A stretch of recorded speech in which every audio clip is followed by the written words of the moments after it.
With no fees or minimums and no overdraft fees, banking with Capital One is the easiest decision in the history of decisions. Even easier than choosing to keep the Grinch away from the toy drive. Who's going to deliver the toys to the kids? What about me, the Grinch? No. Yep, even easier than that. You steal the presents one time. With no fees or minimums and no overdraft fees, is it even a decision? That's banking reimagined. What's in your wallet? Terms apply. Capital One N.A. member FDIC. Copyright Dr. Seuss Enterprises. Copyright Turner Entertainment Company. Wine and Crime contains graphic and explicit content which may not be suitable for some listeners. Listener discretion is advised.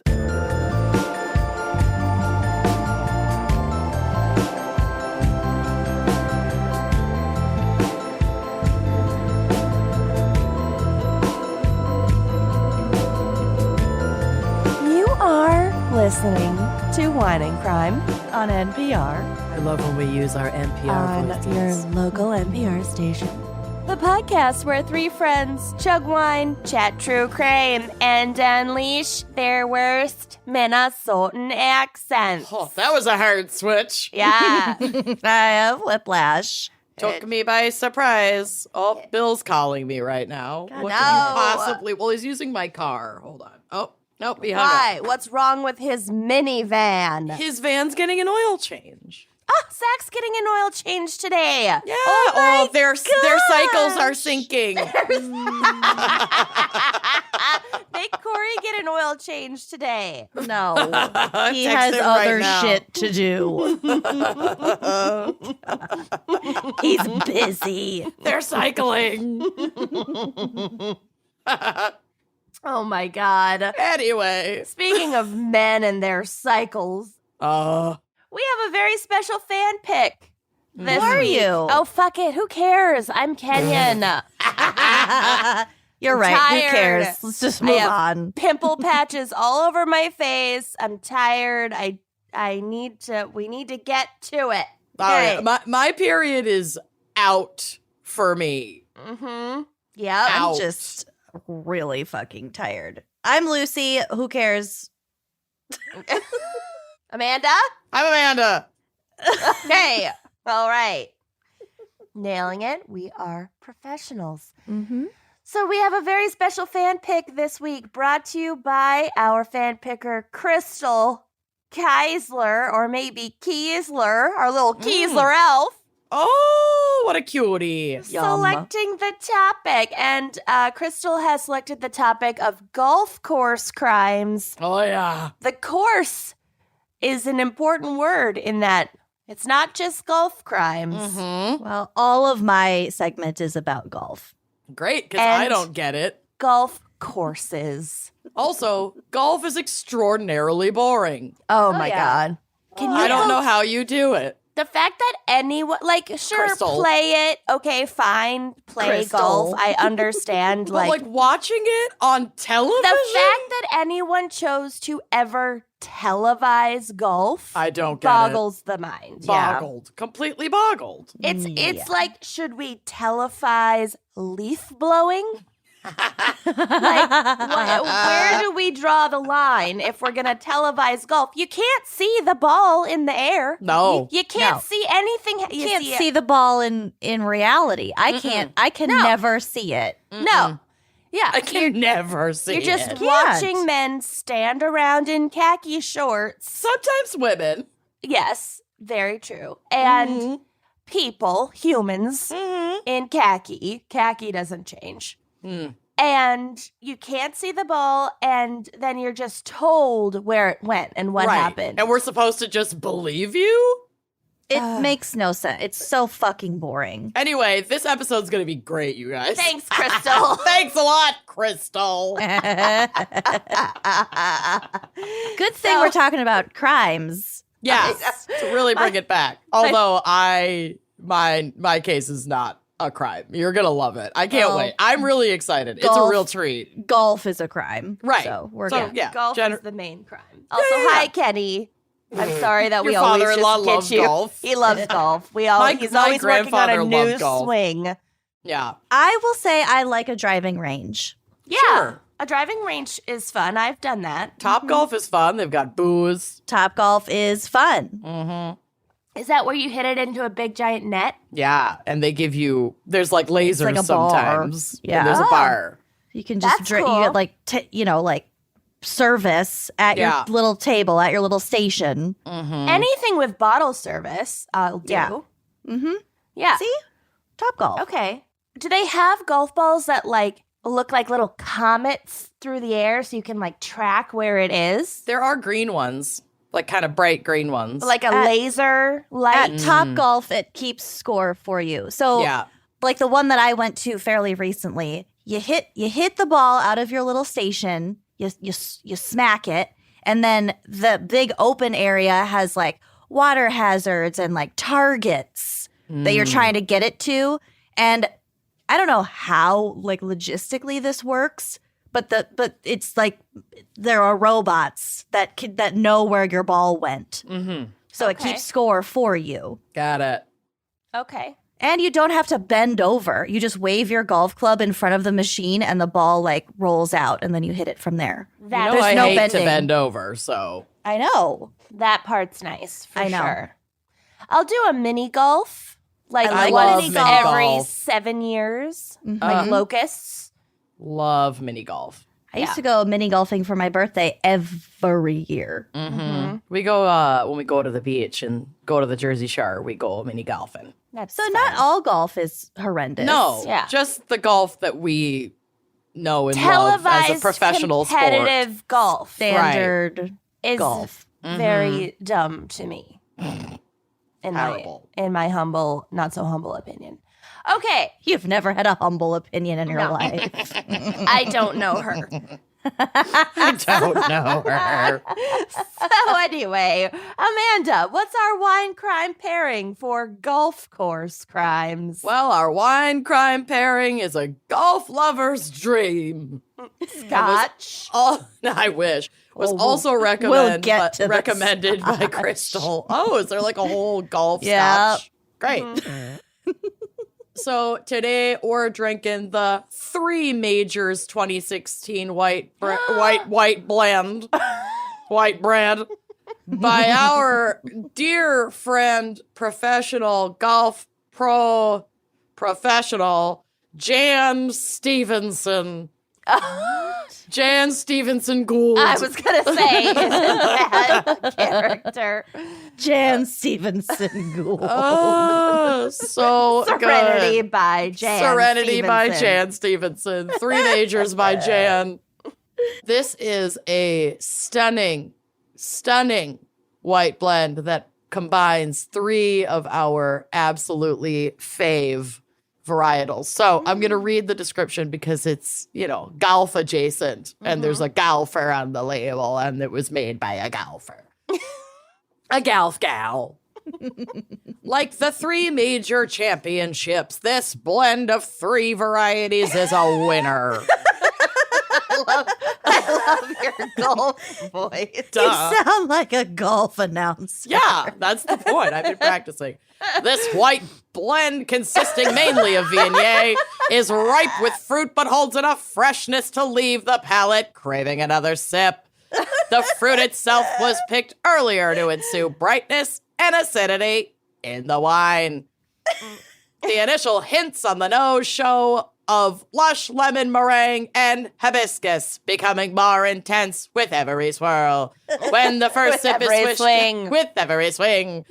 When the first sip is swished about, the textural components of this wine shine, exuding more lemon, floral, and ground coconut characteristics. Aged and fermented in 100% stainless steel, the additional texture in this wine comes from the 5 months on lees.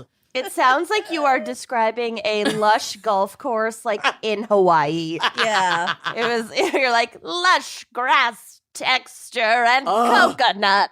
I do love a lush grass. After swing. To round out the wine and tame the full-bodied nature of the Viognier, both Albarino and Grenache Blanc were added in subtle doses to give an extra tinge of acidity. This is a white wine that can be enjoyed all year long, which means the food pairings are endless. For a lighter meal, try grilled shrimp or papaya poached salmon. Yum. Yum. I love when they just give like very recipe. specific recipes. Eat it with papaya poached salmon. Like what? For a heartier pairing, go with pork chops marinated in apricot sauce or coconut Thai curry. Okay. Fuck. This is 97% Viognier, 2% Albarino, 1% Grenache Blanc, and clocks in with a swing of 13.3% ABV. Wow. Unlike All right. golf, the higher the number, the better Right, when right. it comes to ABV. Exactly. All right. Well, cheers. It's a cracker also, so you can bring it out on the green without needing to bring extra, Accoutrement. without your caddy Without- needing to bring a wine key. Shall we crack? Let's Yes. Here we go. Now, do it. Oh. we crack 4. My mom had a delusion that I was gonna be a caddy in high school because she was like, What? "You can make good tips." Blah blah blah. I was like, "Mom, I've never played golf once in my life. What makes you think that I could be a caddy?" Wow. She was Your like, mom is so fucking "She's weird. so bizarre." I know. Yeah. She does suffer from a great many delusions. Oh, she's calling me right now. Hold on, real God, quick. why does everyone need us right now? Speaker. Oh, she's on speaker. Oh, God. Hello, were your ears burning? Why? We're talking about you. We were talking about you. Who were you talking to? The world. Lucy goes, the world. We're recording. No, what did you say about me? Tell her what we said. Tell her what you did. Do you remember when you wanted me to be a golf caddy when I was like 14, 15? And I was like, No. Mom, I don't play golf. I don't remember. I don't. You don't remember that? It's a good part-time job. I know. I know. Okay, I gotta go. We're recording. I'll call you later. Call me back about Okay, well, shh. Okay, love you. Bye. Why is she talking about my parents' house? That haunted yellow house is for sale again, and it's cheaper than you'd think it would be. Because it's fucking haunted. They also split that property into 2. I know, but That's why it's Just saying. cheaper. It's half as big. You're all insane. Where were we? Cheers, everyone. Cheers. My 4. God. 4, everyone. Holy shit. What is happening? It's a good part-time job. I know. So there you go. There's Momar, folks. There's that there time I she was is. a caddy. All right. Well, Lucy, what is our background and maybe psych for golf course crime? Please don't shake the bones. I need psych. I don't have any psych. Damn it. What the fuck? You have to be insane to like golf. There we go. There's the psych. Shake the bones. Oh, okay. Hold on. Oh, Jesus. Yeah. Yes. Are you not entertained? Oh my God, I moved Lori last night. Lori being my human arms. Mm-hmm. And so I had to move all my plants from my kitchen into the office where Lori sits beside the ashes of our dead friend Jessica. Mm-hmm. Yep. I had to move both Lori and Jessica off of my built-in shelves, in my office to accommodate all the plants from the kitchen. And I was just I talked to myself a lot. And I moved Lori first, and then I moved Jessica, and I said, "Don't be scared, Jessica. You're in good hands." To yourself. Yes, and then I laughed to myself. You You are. are your own best audience. Yeah. I really am. Absolutely. We all are. That's the only way to live. True. The audience Oh, is my already word. warmed up. Yep. They always want an encore. Yeah. Oh, Just my my God. personalities. Okay. Golf is a cross-country game in which a player strikes a small ball with various clubs from a series of starting points known as teeing grounds into a series of holes on a course. Great. The player who holes his ball in the fewest strokes wins. Yep. As in life. As in life. Oh. So gross. Ish. Why is it phrased like that? I don't know. like it. I don't know. The origins of the game are difficult to ascertain, although evidence now suggests that early forms of golf were played in the Netherlands first and then in Scotland. Ooh, the Scots are not going to like to hear that. Well, get over it, Scotland. You didn't invent it. Ooh. Whoa. Hey. All right. Direct all questions and comments to Lucy directly. But in Scotland, golf was played on seaside links with their crisp turf and natural hazards. Only later in the game's evolution did they play on downs, moorland, and parkland courses. Mm-hmm. Whatever the fuck that is. Okay. So here's a little bit Pretty places. about the... Yeah, exactly. Really windy places. Mm-hmm. A bit about the history of golf from my lover, Encyclopedia Britannica. But be warned that this is debated. Oh, I love a good debate. Some historians trace the sport back to the Roman game of Paganica. Nailed it. Which involved using a bent stick to hit a wool or feather stuffed leather ball. We'll get back to the feather stuffed balls. That sounds more like hockey. All of these sports are like the same. Like Yeah, using a stick to hit a ball. golf, Field hockey, hockey. lacrosse, polo. Mm-hmm. It's Yeah. like the same fucking thing. Right. According to one view, Paganica spread throughout several countries as the Romans conquered much of Europe during the 1st century BC and eventually evolved into the modern game. Others cite Chuiwan as the progenitor, a game played in China during the Ming Dynasty. So this would be like 1368 through 1644. Just a cash 300 years. Just a cash, yeah. Mm-hmm. And earlier than that, and described as, quote, a game in which you hit a ball with a stick while walking. That's golf. That's golf for ya. Chuiwan is Holding a stick while walking. That's golf. Yep. And that's my segment. Just kidding. Chuiwan is thought to have been introduced to Europe by traders during the Middle Ages. However, upon close examination, neither theory is all that convincing because, like we said, golf, hockey, lacrosse, polo, come on. It's the same thing. Mm.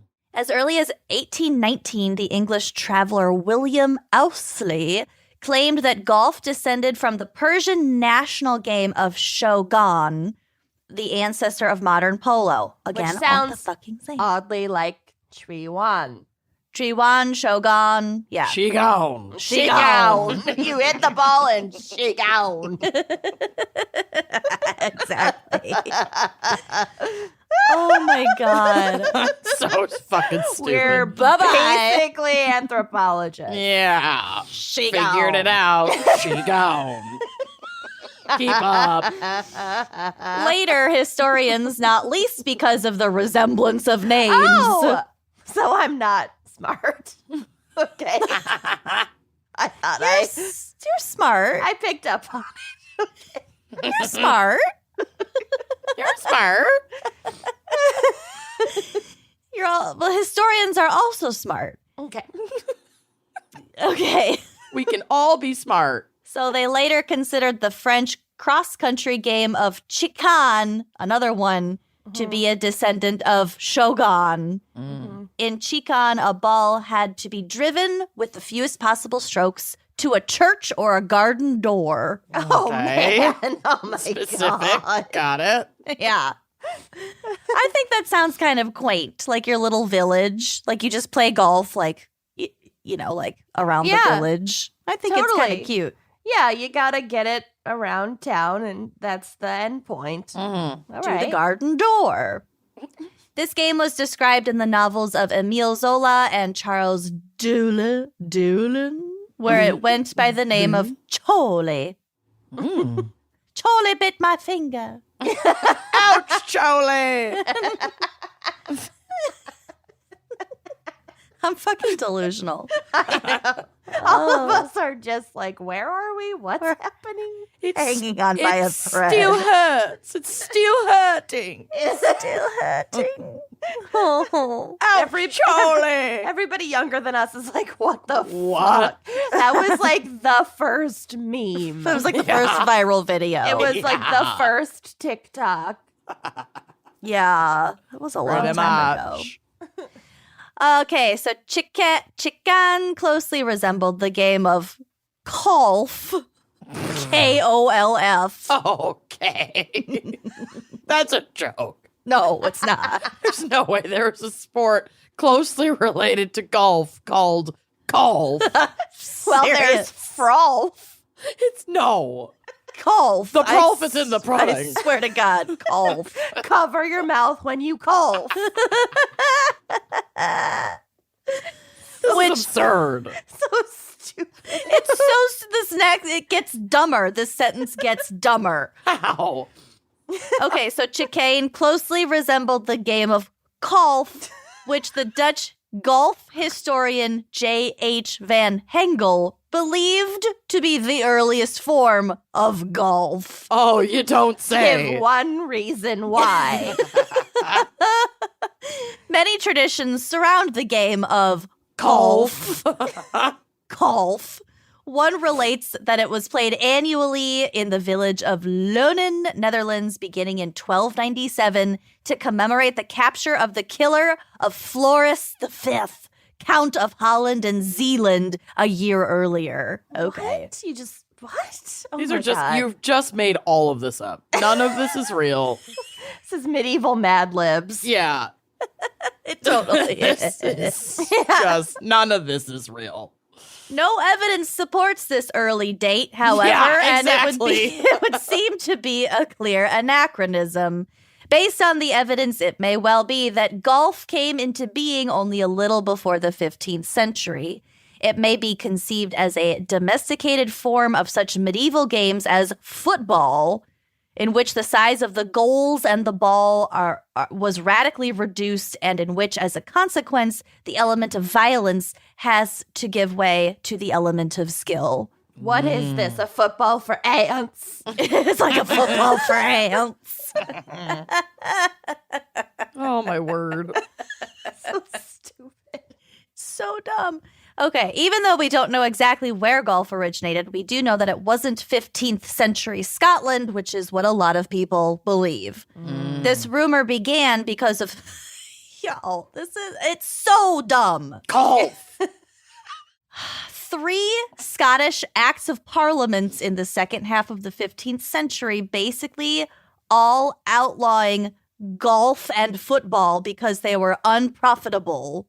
Oh, I know about this. They made playing golf illegal. Yeah, it was a waste of time. The good old days. The government was also trying to get the people to take up archery instead, which was a sport that could be put to good use in defending the country. Yep. Mm-hmm. They made people practice their archery every weekend after church. It was required. It's so weird. In fact, there are artist depictions of golf from England dating back earlier than these Scottish decrees. Also, the word golf at that time in Scotland may have also meant to mean cricket. Oh, yeah, cricket's also hitting a ball with a stick. While walking. Right. Yeah. Very important detail. Linguistically, golf was played by the aristocracy and the upper crust, pinkies up. And the game of golf was more like hockey and played by the peasantry. A little more physicality to it. Fucking golf. I can't. I'll never recover from golf. No. I'm only calling it golf from now on. Throwback to my golf days. And Scotland wasn't the first or only country to poo-poo golf or golf. As early as 1360, the magistrate of Brussels issued an ordinance according to which anyone caught playing a similar club and ball game was threatened to a fine of 20 shillings or confiscation of his upper garment. Oh, no. They Not took your the upper shirt. garment. If you didn't have $20, they took your shirt. They took your shirt off your back. I wonder if that's where the inspo for like Shirt off your back. shirt off your back, or even just like dress code requirements on no a golf shirt, no course. shoes, no service. No service. golf. Well, that was just racist and classist. Right. Right. Here's a fun fact for you. Mary Queen of Scots was the first lady golfer, and she got in trouble for playing golf outside of her castle only a few days after her husband, Lord Darnley, was murdered. Well, Oh, she darn. helped kill him, so Yeah. In fairness, he she was wasn't too sad. he was a real asshole. Mm-hmm. And he had Mary's secretary and like BFF murdered because he was jealous. I'm assuming the secretary was a dude. So when Mary was out of town, their residence exploded. Mm-hmm. And Darnley's body was found in a nearby garden and he had been strangled to death. Yeah, the blow Dang. didn't finish him off. It never does. And a few months after this, Mary married the guy who killed her late husband. So play away, Mary. You've earned it. The sport was kind of obscure until the 20th century and only took root in earnest in North America in 1873 at the Royal Montreal Golf Club. That's very late. Mm-hmm. And here's a fun tidbit from my lover. Golf as an organized game in the United States, however, usually is dated from the founding of the St. Andrews Golf Club at Yonkers in New York in 1888. Its progenitor was John Reed. No. Oh my God. Classic JR. No relation. John Reed was a Scot from Dunfermline, who became known as the father of American golf. I always go into those words with a lot of confidence, and it just fizzles really rapidly. Dunfermline.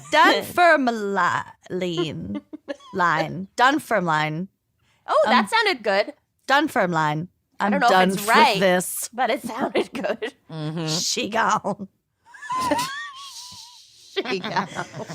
Oh my God. Okay. Reed, on learning that fellow Scot Robert Lockhart was returning to the old country on business, asked him to bring back some golf clubs and balls.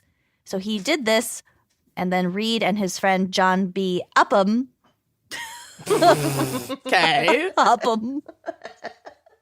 tried them out on February 22nd, 1888 over an improvised 3-hole layout. That fall, 5 men formed the club, and in the spring, they moved to a course in an apple orchard. There, it is said, they hung their coats and a jug of good Scotch whiskey in a convenient apple tree, and they subsequently became known as the Apple Tree Gang. The Scotch. We got back to the Scotch. The club made its final move in 1897 to Mount Hope in Westchester County, New York. All right. Still a lot of golf fans, I'm guessing, in Westchester and Yonkers. Yeah, probably. You gotta be bankers to live in Yonkers. You gotta be bonkers to live anywhere else. Okay. I found a... My heart is in Yonkers. Bury my heart in Yonkers. Is this Yonkers or Paradise? Or Paris. Is this heaven? No, it's Yonkers. Oh, my gal. I found a website with the title 60 Facts You Never Knew About the World's Most Boring Sport. Yes. So I have some facts for you from that website and from elsewhere. India has the oldest golf club outside of Great Britain, which kind of surprised me. The Royal Calcutta Golf Club was founded in 1829, and the Royal Bombay Golf Club came about 12 years later. These two clubs created a regular championship, which paved the way for more courses throughout Southeast Asia. There's also a lot of golf courses in Japan. Oh. Yeah. Okay, so I told you we'd get back to the feathers. For a while, golf balls were made out of compressed bird feathers inside a stitched leather ball. And they used to make the balls out of wood, but the feather balls were lighter so they could go farther. But if they get like wet, a baseball. it's a baseball. But if they got wet, they got soggy and I think probably really stinky. Nobody and it likes also soggy, stinky balls. Nope. Leathery balls. Saggy, stinky, leathery balls. That's golf, baby. That's how I feel about golf. That's golf, baby. Holy shit. That's just golf, baby. Golf. So That's stupid. golf for ya.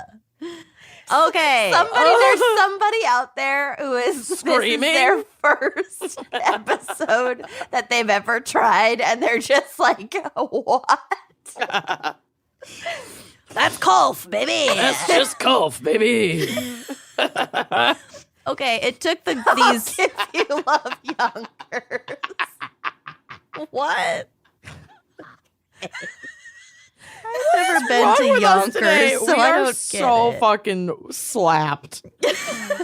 Something is not right. No. I'm so sorry to everyone. I know This is what's not normal. right. It's before noon. True. It's unnatural. True. We are not well. I am not well. I am not well. All caps. He wasn't well, though. No. The mad The self-awareness. Oh, my God. Okay. So also these soggy, leathery balls took hours to make just one of them. Ish. I know. God. The worst job in the world. Oh, so anyway, the era of feather balls didn't last very long. Golf most definitely is not an acronym for gentlemen only, ladies forbidden. First of all, because it's golf. Right. Gentlemen.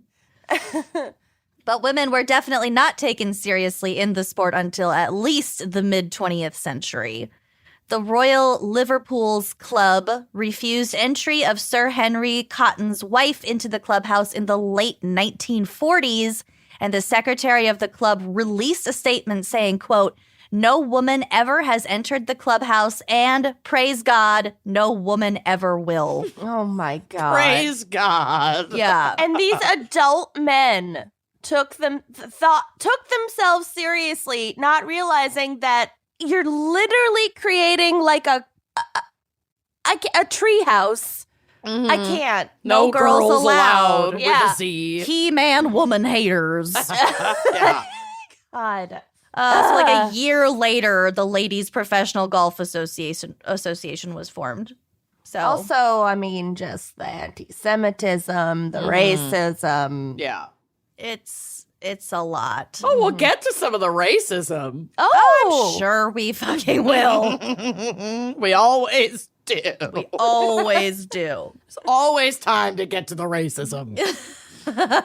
Okay, a golf ball has around 400 dimples on its surface. Oh, okay. When I have it, it's just called cellulite. It's cute when a golf ball has it. They make it sound all cute when it's on a golf ball.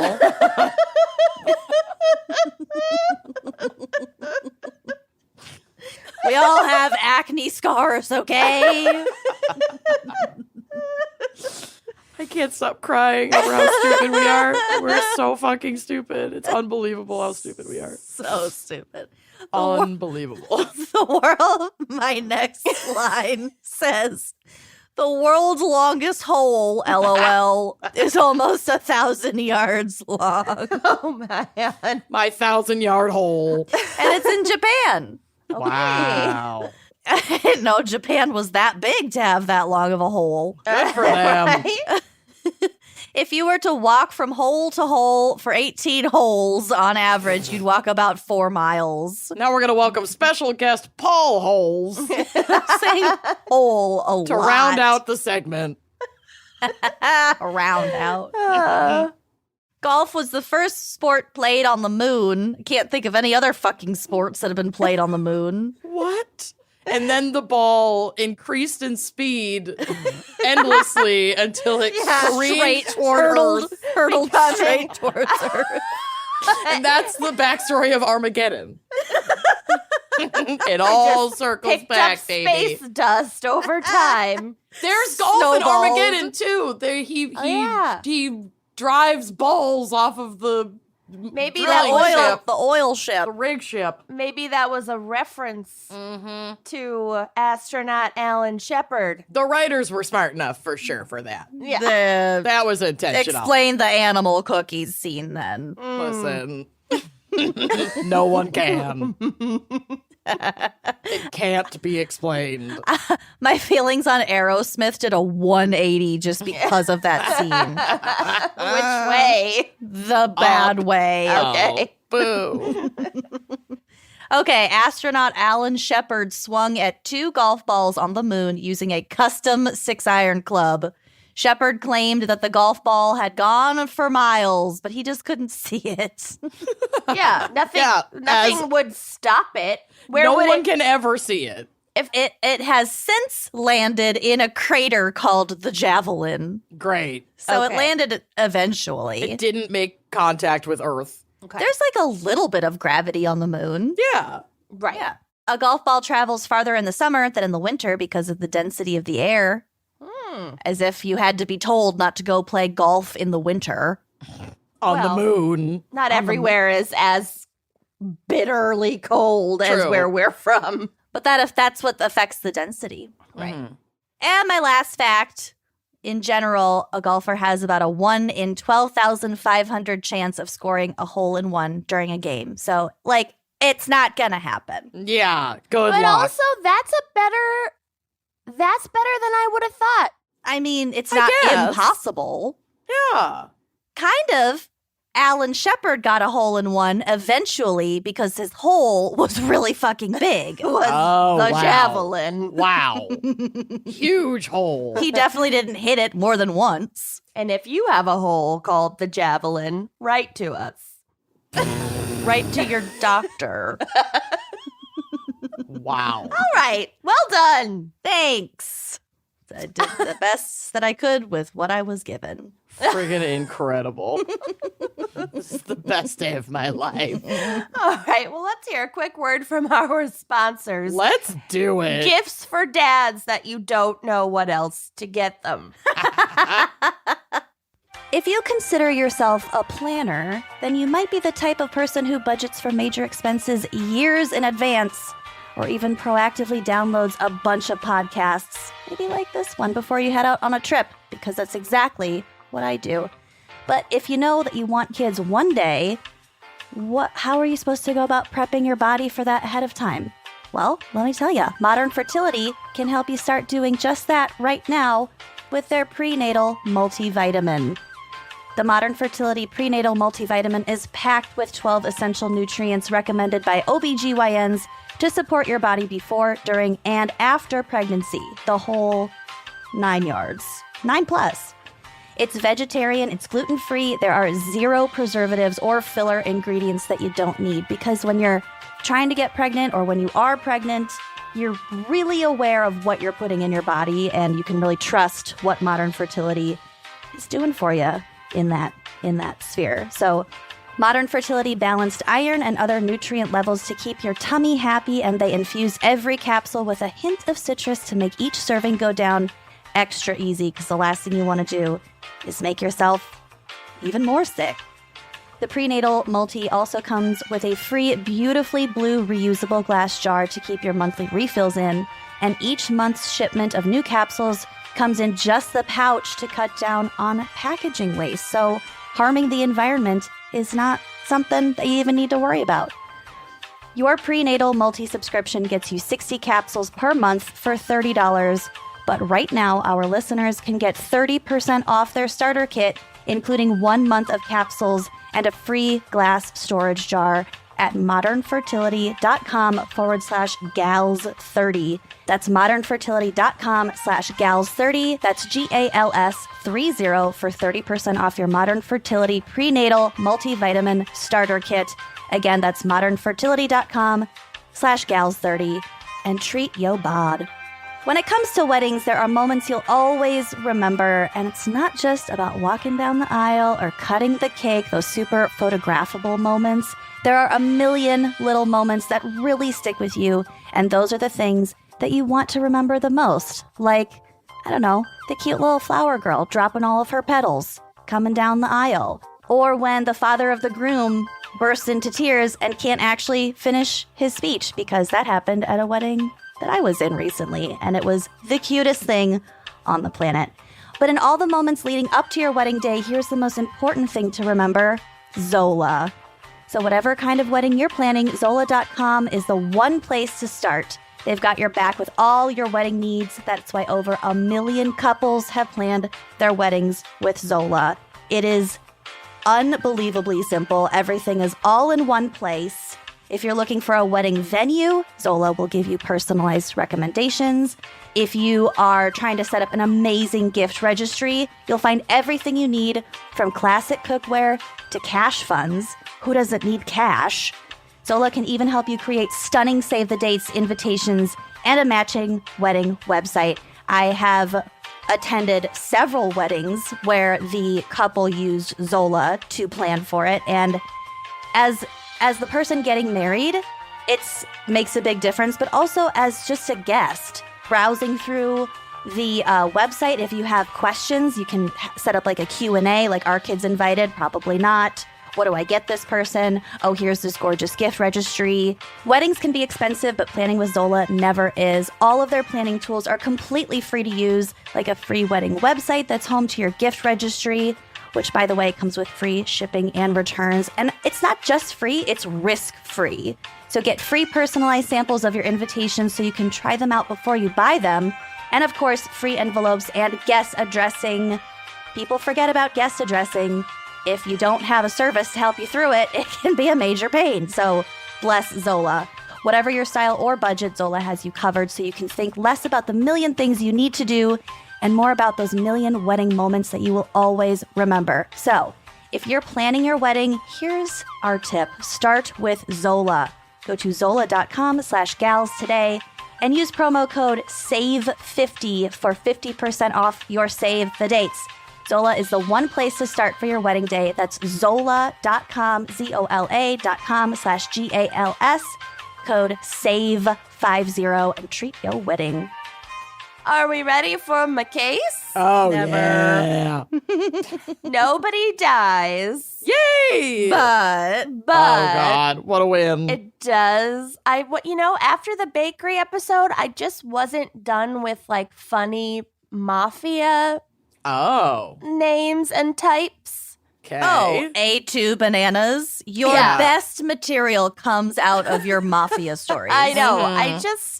I think it's funny. So, because I am the queen of sports, I'm gonna begin. I can't.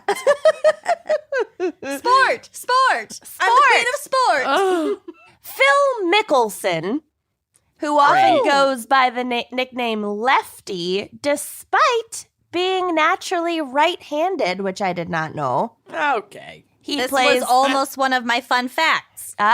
He plays with a left-handed swing. Wow. I play pool left-handed. Oh, okay. And Phil does it because he was mirroring his father, and therefore it was backwards. Got it. Interesting. Okay, I didn't know that.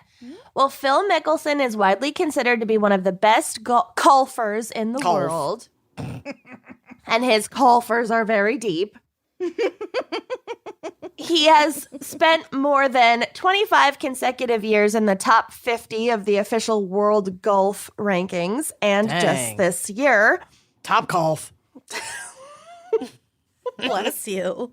Oh, yeah. Gesundheit. Just this year, he became the oldest player to win a major golf championship with a PGA championship win at 50 years old. Technically, according to the record, 50 years, 11 months, and 7 days old. Wow. He's and an he old can stretch and leathery kick balls. and stretch. But just a couple months after his PGA championship win, Mickelson, who is accustomed to almost entirely positive press coverage, suddenly found his name associated with some extremely unsavory characters. Uh-oh. And for some reason, I spelled unsavory with... Is that how you spell it? With a U? Did I spell that right? The Brits spell it that way. You spelled Yeah. it wrong. Yeah, that's bizarre. Why did I do that? Okay. In June of 2021, the Detroit News ran a story about transcripts that had recently been made public of the 2007 racketeering trial of mafia figure Jackie the Kid Giacalone. Oh, wow. Jesus. It's Jackie. It's Jackie. It's Jackie Loney. It's Giacalone. Jack. Oh, actually, you got to look at these people. Go on the drive. Go to my photos. Always. I would have preferred Jack Baloney, Jackalone. Jack Baloney. Jackie the Kid. You didn't like Jackie the Kid? Look at his fucking glasses. Oh, wow. This episode is brought to you by 1985 lens crafters. So I'm going to drop a photo in the drive because my dad had those glasses. I know. And they were permanently tinted. They were not like... They weren't sunglasses. They were meant to be worn indoors, and they were not transitions lenses. Yeah, they were just always orange. yellow. Yeah, they were just, yeah, exactly. I know exactly what you're talking about. Yep. So Yep. you continue while I pull up that photo. Yeah. Thanks, Facebook. So Jackie is the son of Vito William Billy Jack Giacalone, That's a lot. It's too much. yeah, Too much. who was one of the most prominent figures in Detroit organized crime history. And they don't call it the Detroit Mafia, they call it the Detroit Partnership. Wow. I learned. All right. I put that picture of my dad on. It's absurd. In my folder or oh my In your folder. God. Oh my God. Oh, those are darker than I They remember. look like Yeah. goggles. They're They are. so thick. He had really bad vision. Oh my God. Can you even also? That is my face with a little mustache. It really is. It's Wow. like terrifying. I never really thought you looked like your dad that much, but this photo, you should go as your Done. dad for Halloween. Done. Oh my God. My mom might have those glasses at her house. I would vomit within 5 minutes of putting them on, What but if I he could try was it. buried in his glass? Oh, well, he was Well, cremated. he was cremated, so Oh my God. That would be a really great Halloween Too morbid? no, Nah. he'd love it. Yeah. Okay, Detroit organized crime. So the dad, Jack, Billy Jack, was even described back in 1992 as one of the prime suspects in the disappearance of Jimmy Hoffa. Whoa. Can we call Daddy Jack Jackie the Kid Senior? Jackie the big kid. So back to this 2007 trial against Jackie the kid.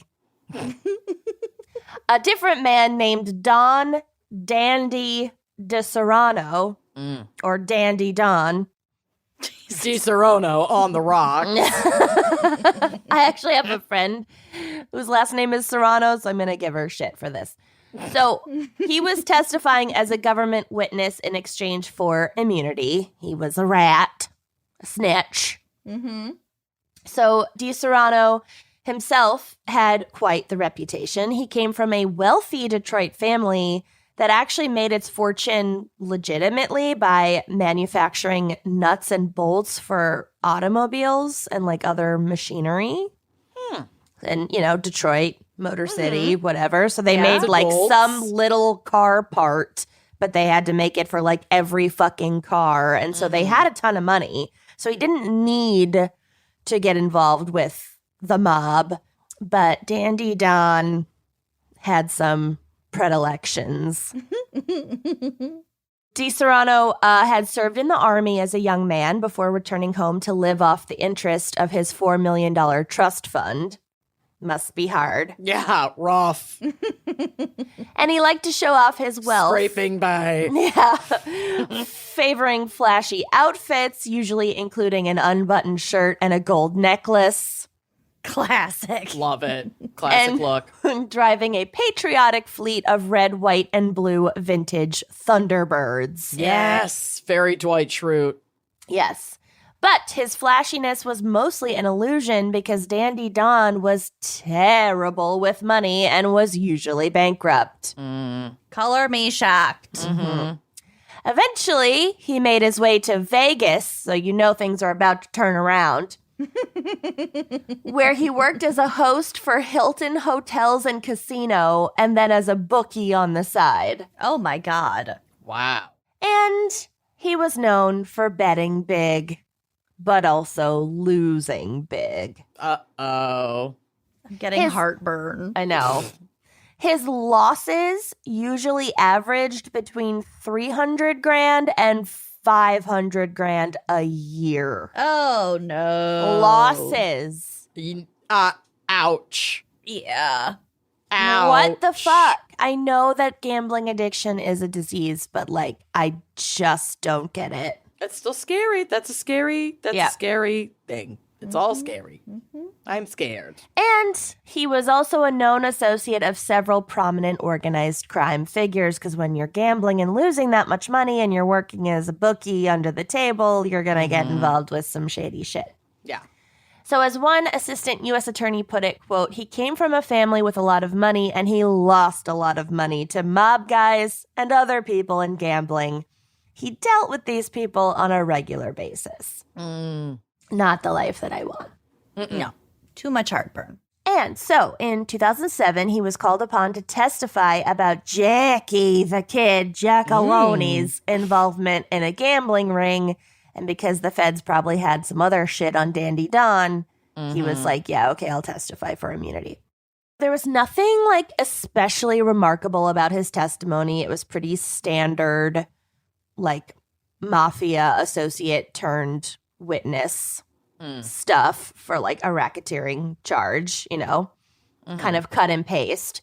Yeah. But then upon cross-examination, Jackie's lawyer, Neil Fink, who there's also Rat Fink. there's also a photo of Neil Fink on the drive, and he has the same fucking glasses. It's what is with these glasses? They had such a grip on middle-aged men of this I era. guess. All right. Yep. Yeah.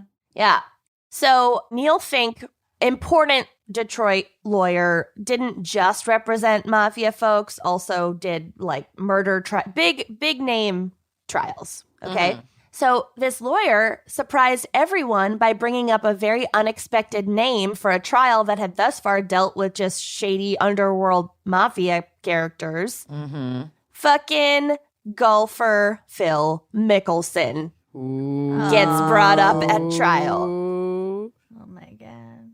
So it seems that while Mickelson does not seem to have done anything illegal, he is quite a prodigious gambler, and it was not uncommon for him to place large bets with bookies like Dandy Don. And Fink, Jackie's defense lawyer, uncovered the fact that Dandy Don had once stiffed Phil Mickelson on a huge sum of money that he owed him. And so Fink was using this story to damage Dandy Don's credibility as a witness, to be like, you're such an asshole. You didn't pay beloved golfer Phil Mickelson. That was literally the defense's strategy. Hey, it's clearly working. Did it work? We will get to it. So Fink, the lawyer, passed away in 2016. He, like I said, he was one of Detroit's top criminal defense lawyers. He was extremely skilled at digging up information and noticing details that others overlooked. And he was, despite his size and general appearance, an intimidating presence in the courtroom. Oh, dear. Fink? Fink. I know. You wouldn't think it. Who would have think? Who would have funk? Who'd have thought? Oh, what a funk. So a 1970 magazine profile described him as a, quote, stalking tiger, a miniature barracuda, and, quote, 5 feet 7 inches of abrasiveness. Wow. Goals. God, he must have been a real prick. I love him. A stalking tiger, a miniature barracuda. And then you just look at the photo of this man. He's not that short. 5'7" isn't that short. It's No. 1 inch taller than us. Yeah. Yeah, but I don't know. Well, like 5 inches taller than Amanda. Hey. Hey. Not in the shoes she chooses to wear. Yeah. Remember the shoes. Got a chunky wedge. Our girl loves a chunky wedge. Listen, All right. you need the support. At first, when questioned by Fink, Dandy Don pretended on the stand that he had never heard of Phil Mickelson, one of the most famous athletes in the world. I've heard of Phil Mickelson. I know. That's amazing. So the court transcript reads, Britney Spears, never heard of her. Never heard of her. oh my God. Okay, do you guys want to do the voices? Yes. Dibs on Fink. All right. Fine. Lucy's God. Fink, and Amanda, you're Dandy Don DeSerrano. Okay. And begin. Did you cheat? Do you know Phil Mickelson, the golfer? Who? Phil Mickelson, the golfer. Yes. Lefty? Yes. Did you cheat him out of $500,000? I wouldn't say I cheated him. Well, what'd you call it? What'd you do? I couldn't pay him. You booked his action, correct? Yes. And scene. Gorgeous. I was trying to be an aggressive mini barracuda or whatever. Yep. Nailed it. 5'7" of abrasiveness. Oh my God. So Fink's plan to discredit Dandy Don fucking worked. Nice. So 2 days after DeSerrano left the witness stand, the jury acquitted Jackie because they were so mad that Dandy Don had stiffed Phil Mickelson out of $500,000. Dang. So when the Detroit News ran the story about Mickelson's name being brought up during a mafia trial, Mickelson himself at first refused to comment, but then his lawyer, Glenn Cohen, stated, quote, "It's old news. My client didn't do anything wrong." Oh, no. Wrong. And in fact, he wasn't ever accused of wrongdoing. Phil Mickelson, please don't sue us. The federal prosecutor in the case stated, quote, "We never looked at him. I don't know what the laws were in Vegas, but from a federal standpoint, it's not a crime to be a bettor." And according to lawyer Cohen, Mickelson had met Dandy Don through friends in Vegas and had only known him as a bookie, having no idea about his mafia ties. Although, I mean, I feel like you could probably fucking Figure it put out. 2 and 2 together, Phil, but whatever. I didn't know.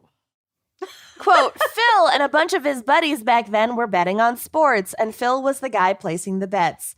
They got this guy's name and had no idea what his background was. We never could have known. God. Cohen went on to clarify that he wasn't disputing the accuracy of the story, but that he found its publication disrespectful. It was literally brought up in court, which is like public. Like, what do you, the fuck? Disrespectful.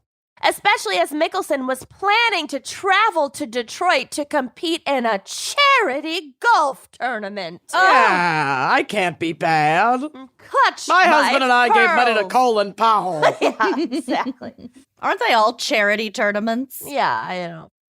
Quote, "They didn't say anything that wasn't true. I'm not complaining about that. But why? Why are you going to embarrass Phil Mickelson when he's there to support your tournament and the charities it supports? Why? Ask why. Well, the charity fucking tournament probably didn't publish the story. Yeah. Right. Like, it's a newspaper. Mm-hmm. He also seemed to downplay the significance of Mickelson's run-in with Dandy Don, stating, quote, "The guy didn't pay him. He never got paid. That was it." Mm. And although it is unclear why he didn't seem more upset about the fact that he lost $500,000, Yeah, that's a bit much.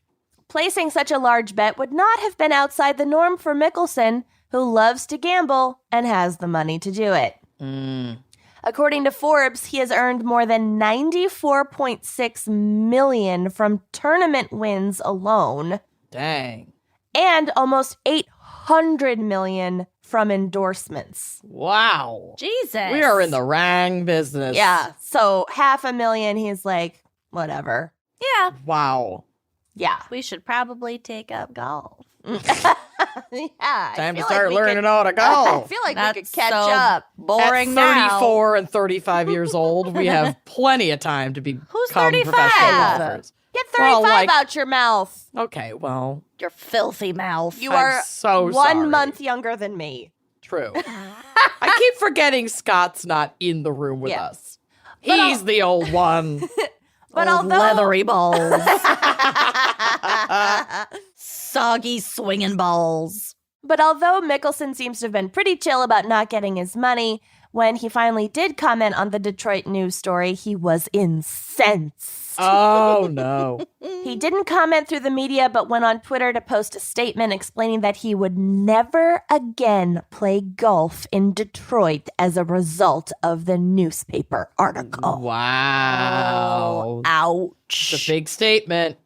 He referred to the article as, quote, "very opportunistic and selfish and irresponsible. How dare they publish the truth about me?" And went on to say, quote, "It's very hard to bring people together. That needs to change because the people here are great. But when that's your voice, it's hard for me or somebody to come in and bring other people and oh God, I'm even bored hearing this man talk. Involved to help out because you're constantly being torn down as opposed to being brought together by this sport of golf and built up.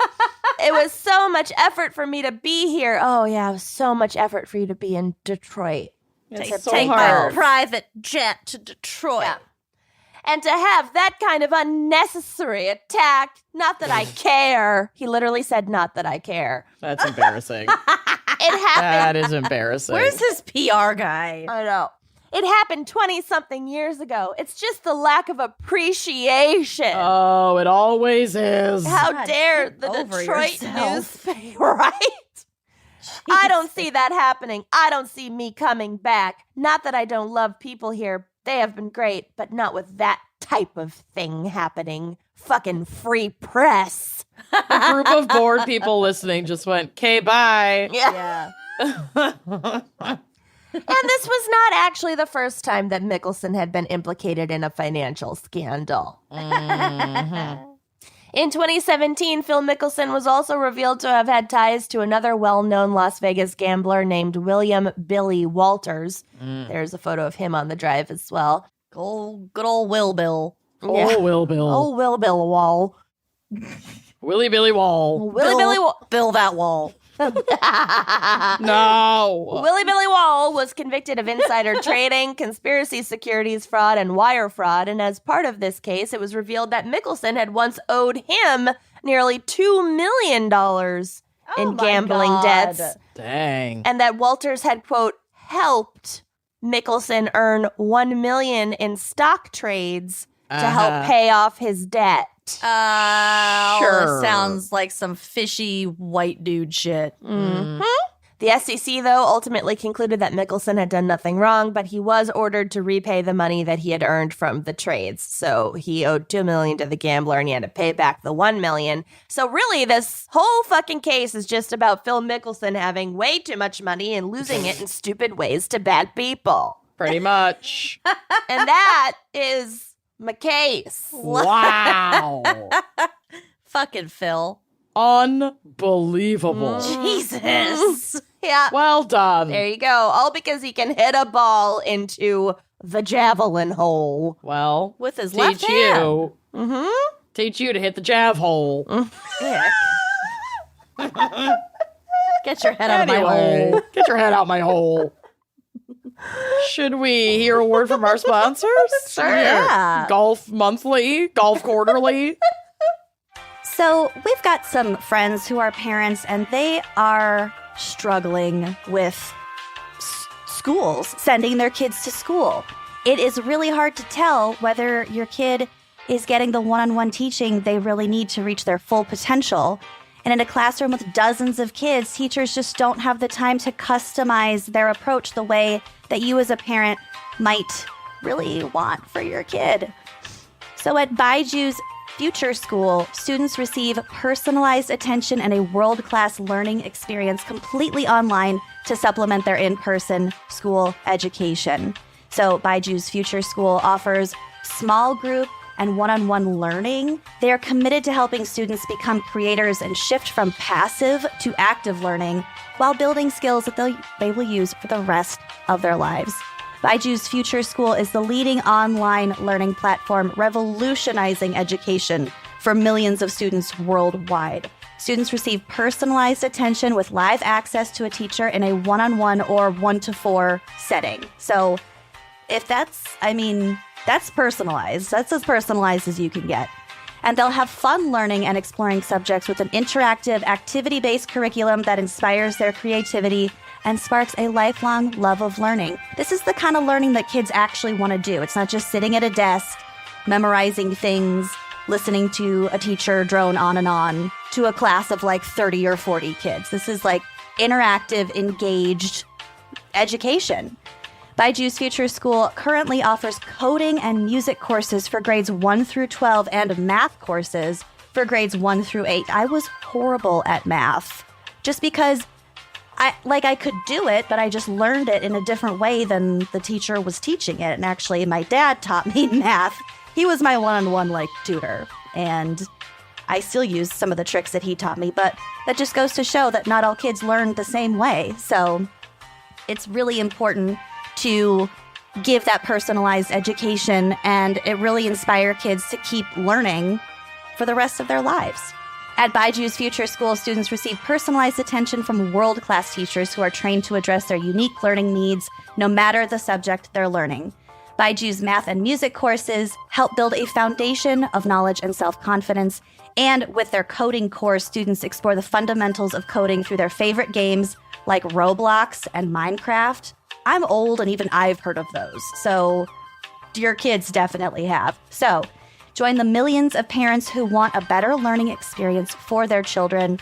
Visit Baijus.com/US to get your first class free, plus a $25 gift card for Roblox, one of the hottest online gaming platforms in the world.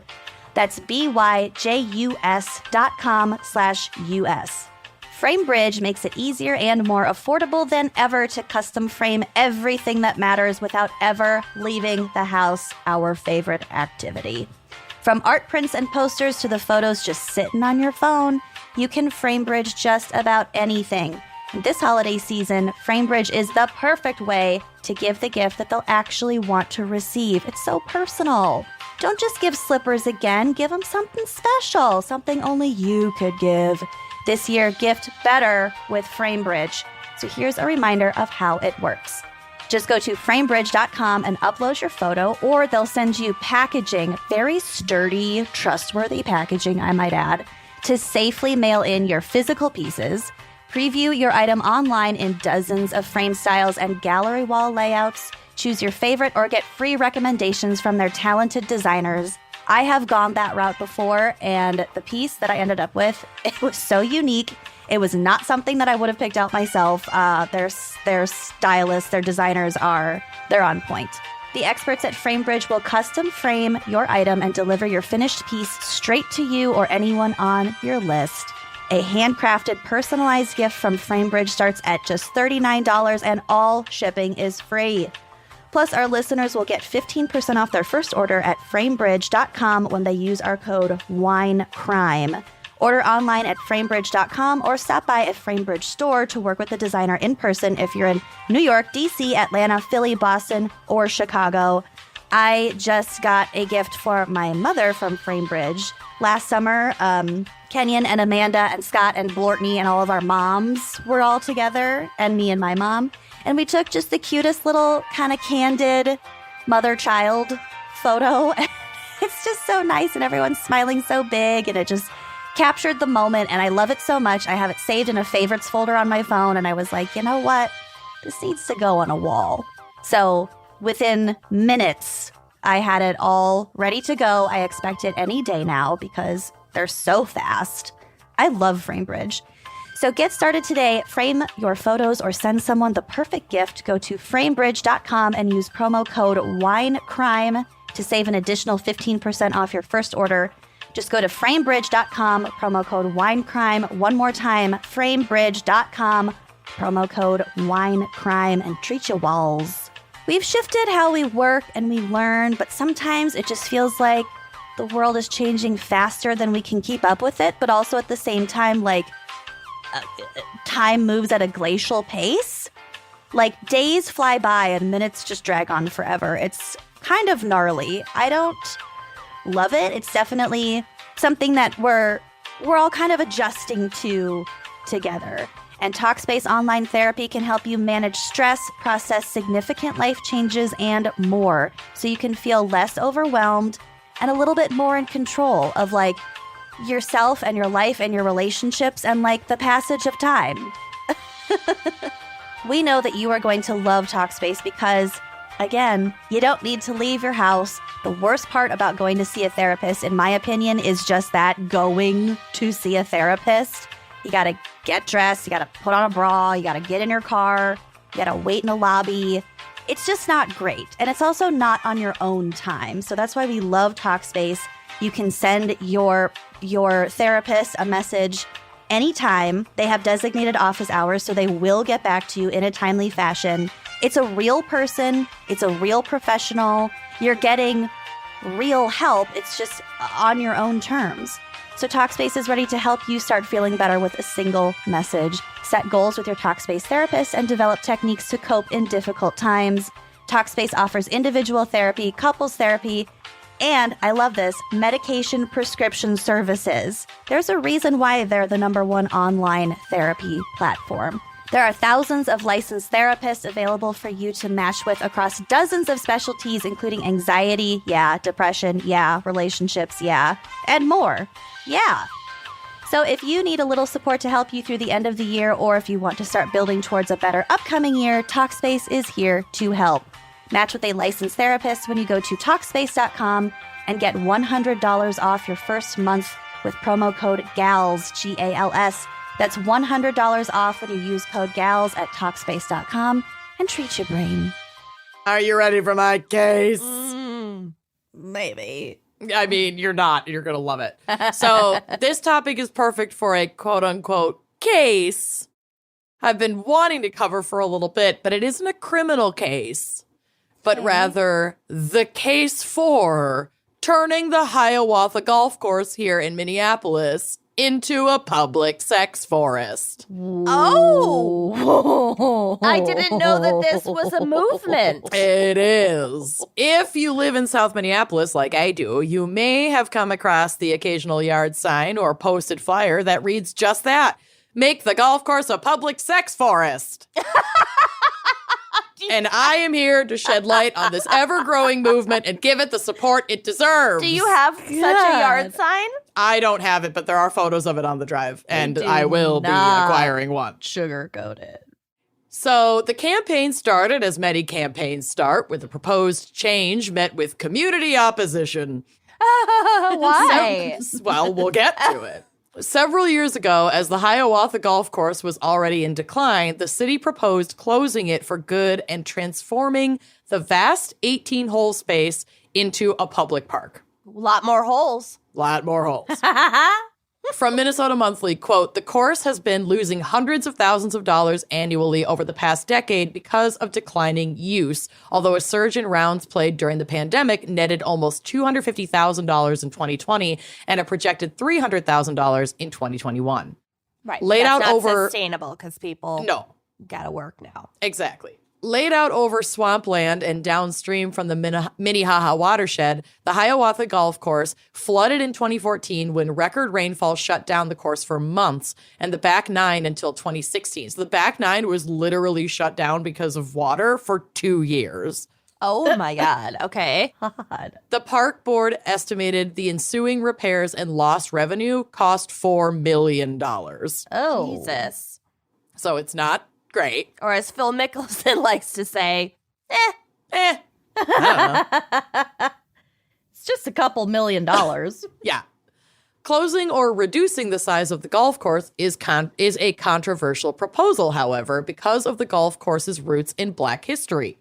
The course opened in 1934 with 9 holes and expanded to a full 18 holes the following year because of its immediate popularity.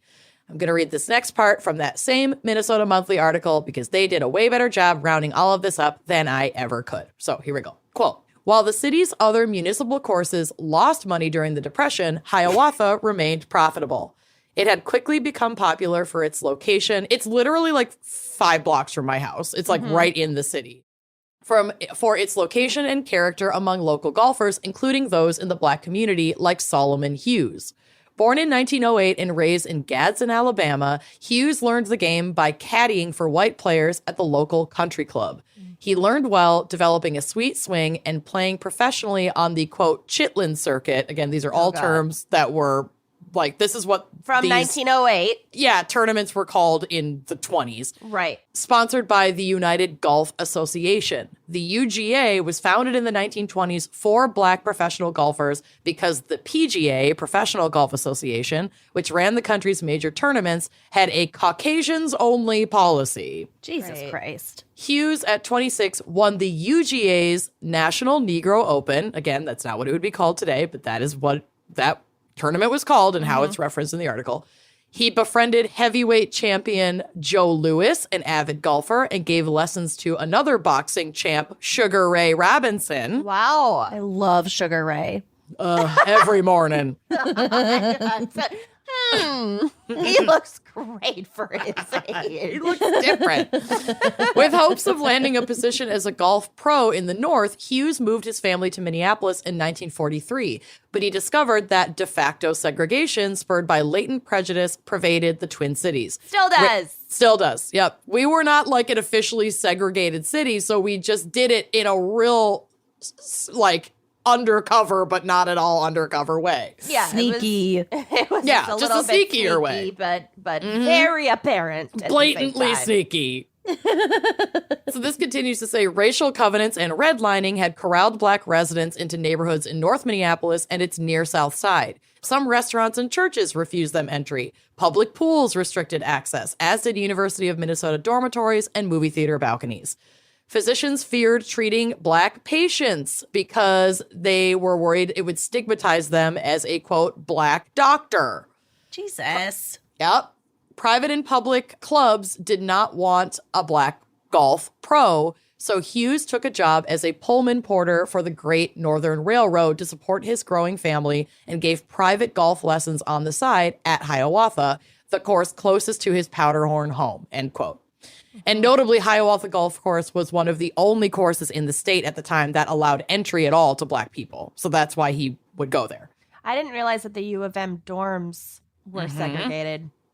And, I mean, it basically all was. It just wasn't explicitly written into law. And then, like, private companies, quote unquote, could just do whatever they wanted. Right.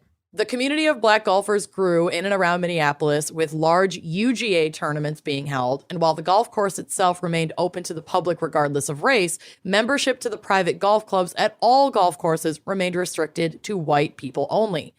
This was a damaging restriction for a multitude of reasons, but also inhibited Black golfers' ability to register in PGA-sponsored tournaments, so like the big national tournaments. Where the money was. Exactly. Even after the PGA was officially integrated, because a requirement of PGA registration is to obtain an official handicap from an official golf club, and no golf clubs would allow black people access. So without access to the golf club, you can't get your handicap and can't register to compete in PGA tournaments. So they only had UGA as their option. So then PGA is like, well, we integrated it. Yeah. We did it. Yeah, it's so fucked up. So they also could not access locker rooms, club cafeterias, and restaurants or storage facilities. So it's like, you can go on the lawn and that's it. Mm-hmm. You can work here. Or you can golf here, but it won't be a pleasant experience. Yeah, you can't use the restroom or take a shower or have a snack. You can't. So black golfers were not allowed admission into private golf clubs in Minneapolis until 1952. Oh, my God. Solomon Hughes was finally able to register that year for his first PGA-sponsored tournament, the St. Paul Open at Keller Golf Course. So, given the historical significance of the Hiawatha Golf Course to the black community and the fight they put up to even be allowed full access and participation, it makes sense that black residents of the Twin Cities would want to honor that legacy and not participate in its erasure. Okay, I was wondering where we were getting to the sex stuff. Yeah, we're going to get to it. The serious stuff. Oh, yeah. But you got to give the history of the golf course before we get to the sex. No, it makes perfect sense. Yeah. I was wondering how you were making the connection. Oh, girl, I make it seamlessly. But there is another problem at play, the environmental impact of the golf course. So Hiawatha Golf Course was built on top of a swamp, like we said earlier, surrounding Rice Lake. In its creation, developers dredged over 1 million cubic yards of sludge to build it, which created what we now know as Lake Hiawatha. So this is an extremely wet parcel of land that requires constant maintenance to keep dry enough to golf on. So this is from KARE 11. Quote, currently the permit from the Minnesota Department of Natural Resources allows the park board to pump 308 million gallons of groundwater out of the golf course and into Lake Hiawatha, or well, just in general, out of the golf course and into Lake Hiawatha each year. Last year, the board had to pump $330 million in groundwater into Lake Hiawatha to keep the golf course dry specifically. Jesus. Oh, so they've already gone over the amount of human effort. Yeah. Money. But the DNR is taking a wait-and-see approach to the apparent violation of Hiawatha's permit limit, end quote. So essentially, it's requiring too much maintenance and requiring the removal of too much water, but the future of the golf course has been so in flux the last few years that the DNR is like, let's just wait and see what the city wants to do with it before we intervene. Okay. Which brings me back to the public sex forest proposal. Yes. Always. That brought us all here today. Where do we sign? What meetings do we attend? I mean, I don't have the answers to those questions, but I will seek them out. As the what should we do with the Hiawatha Golf Course conversation ramped up in 2018 and 2019, an anonymous community coalition formed and in 2021 penned a manifesto that John Waters himself could have written. Yard signs and stickers were printed and sold with all profits going to support the Southside Food Share, which is a really cool mutual aid food organization. A Twitter account was launched and has over 2,000 followers, and I have the manifesto here and will finish my segment by reading it to you. I just want to note, this was written by an intersectional group of queer and BIPOC folks. And with that said, there is some language that's used in here that I am not and cannot say as a cis white woman. So I'll be paraphrasing some words. But otherwise, sit back, relax, and let the community explain why the Hiawatha Golf Course should be a public sex forest. I like how you wrote, Lucy, don't click on this. I did, because I don't want you to read ahead. Oh. Here we go. Make the golf course a public sex forest, an idea so obvious that it hardly feels necessary to explain further. But in case there is still hesitancy, we wrote this pamphlet to expand a bit upon the proposal. About the golf course. What's there to know? It's a golf course. The Hiawatha Golf Club, to be precise. A massive waste of space and water. It's also terrible for neighboring Hiawatha Lake. Before the genocidal takeover of this land by the United States, the lake and surrounding wetlands were sources of fish, wild rice, and other food for the Dakota. Now the lake contains far more garbage than any other lake in the city. Swimming in it means risking a gnarly rash. So maybe not good for a sex forest. Well, not a sex lake. Don't have sex in Lake Hiawatha. Probably not the best idea. Yeah. Defenders of the golf course claim that closing it means ceding the sport to the ultra-rich. We say that ship has sailed. The very nature of the sport means it will always be elitist and wasteful. Golf is unaffordable for many people in Minneapolis, even with the cheaper fees at Hiawatha. The peasants have golf. Yeah, golf. We've covered this. Take your golf. We've covered your golf this. medicine. Really, the city is subsidizing a handful of mainly upper-middle-class golfers while thousands of perverts have no good place to fuck. We should know. Please think of the perverts. Won't someone think of the perverts? Of all classes. I love it. I read this and I was like, I'm in. I'm on board. We should note, though, that the golf course was for years the only local course that welcomed black golfers. Respecting this legacy is the only convincing argument we have heard for preserving at least part of the golf course, and so we are open to dialogue on how best to do this. Recently, momentum has developed to alter the golf course in order to mitigate its destructive environmental impact. Various plans have been floated, ranging from closing portions of the course so that the lake can resume its natural borders, to shutting down the course completely and turning the land into a food forest for everyone in the city to explore and eat, which is super fucking cool. If it's like a bunch of indigenous food that grows there, that'd be awesome. That's cool as long as you monitor the mushrooms and make sure people aren't eating shit that could kill them. Exactly. People be dumb. Yeah, yes. We think this last idea is amazing. Our only objection is that it doesn't go far enough. We don't just want a food forest. We want a sex forest. Section 3, about sex. Many people don't know that as recently as the 1980s, there were numerous public places in Minneapolis where gay men could engage in consensual sex with friends or strangers, from Locker Room Health Club, Adonis Theater, and various gay bars downtown to Loring Park, Hidden Beach, and East River Flats Park. Men from a wide range of class and social backgrounds could come to these spaces to freely indulge in the joyful sexuality that they had to conceal in other parts of their lives. Quote, the Adonis made a ton of money selling popcorn, recalled groundbreaking local queer historian Sean Nicholas Treader. You dump the popcorn in the garbage, tear the bottom out of the popcorn box, and then you could set the popcorn box in your lap, and the person next to you could, quote, share your popcorn. Oh my God, genius. I know, the popcorn surprise. Writing of his experiences in New York City, Samuel R. Delaney has beautifully described how such spaces were vital social institutions, bringing people together on the basis of their shared desires, but often leading to lasting friendships and interclass and interracial connections. This is not to say that these spaces were perfectly utopian. Violence was at times a problem, although it is difficult to tell from sensationalized news reports if it really was more prevalent at cruising grounds than in the rest of Minneapolis in this era, especially since outlets like the Star Tribune often spun violent incidents as cases of repressed gays turning upon each other, obscuring the fact that most of them were in reality homophobic attacks. Equally troubling, the utopian experiences these spaces did offer were most accessible to cis white gay men. Trans men were often harassed simply for using the men's bathroom at bars like the Gay 90s, and while lesbian cruising spaces did exist in Minneapolis, such as in squatted warehouses in the North Loop, it seems that they were less extensive and or less documented. The straight bar scene has also supported cruising of a sort for years, but we don't think anyone would call it utopian. Queers of color have also remarked that mainstream Minneapolis cruising spaces did not always feel welcoming to them, although there is a legacy stretching back to the 1920s of queer black, quote, good time parties taking place in Sumner Glenwood in Minneapolis and Rondo in St. Paul. So, we hear the doubters say, if they were so amazing, where are all these spaces now? Isn't the fact that they collapsed proof that we don't need a sex forest now? Well, no, the city fucking shut down Hidden Beach. Exactly. Well, the truth is, these spaces didn't collapse, they were destroyed.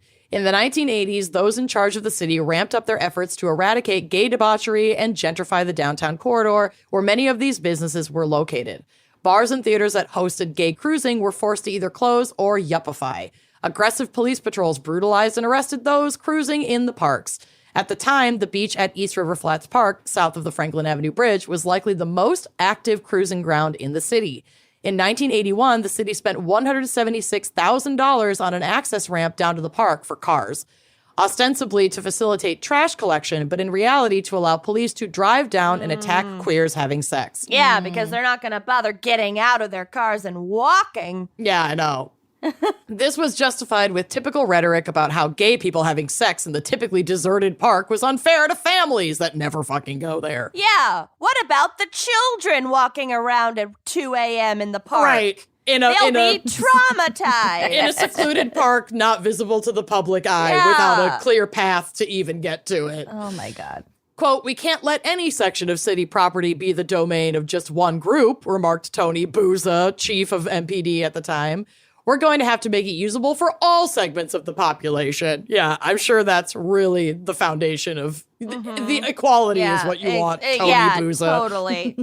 This is truly a curious remark, given that the city maintains jogging paths for joggers, bocce courts for bocce players, family beaches for families, roads for drivers, and yes, golf courses for golfers. Why not sex beaches for perverts? Didn't Minneapolis just allow taplessness? We're slightly moving for the dial. all genders Here we go. in public. I'm gonna go let my pepperonis out. Don't, Extra she'll run sunscreen away. on the nips. At Lake Nokomis. Here we go.